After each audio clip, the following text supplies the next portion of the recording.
NASA chief gives accelerated orders to send astronauts out of low orbit.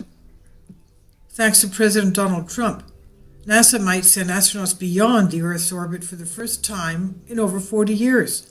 As reported by the UK Daily Mail, Trump is pushing astronauts farther into space by asking NASA to accelerate an exploration mission that was not set to launch until 2018.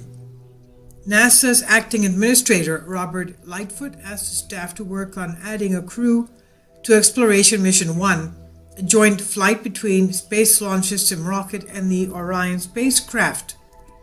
The last time any human explored space past the Earth's orbit was in 1972. That seems like eons ago. The question is why? The Washington Post described this as a bombshell announcement, especially considering the fact that the EM-1 was originally set to launch without humans, but at Trump's request, that is set to change.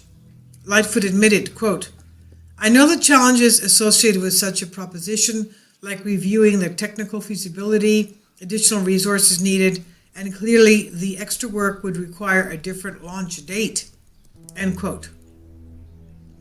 He went on to say, "That said, I also want to hear about the opportunities it could present to accelerate the effort of the first crew flight and what it would take to accomplish at first step of pushing humans farther into space," end quote. Also, Bob Walker, an advisor to the Trump transition team, commented on the possible mission and applauded the president's efforts. And he said, quote, "What I hear being discussed is a potential for some time within the first Trump term being able to go and do an Apollo 8 mission," end quote. He was referring to the historic mission during President Lyndon Johnson's presidency. According to USA Today, NASA is just waiting for Trump to give the word on what he wants to happen. Right now, the White House is doing research and gathering information to figure out if the trip is feasible. In the meantime, NASA is preparing for something big. This is on Conservative Tribune.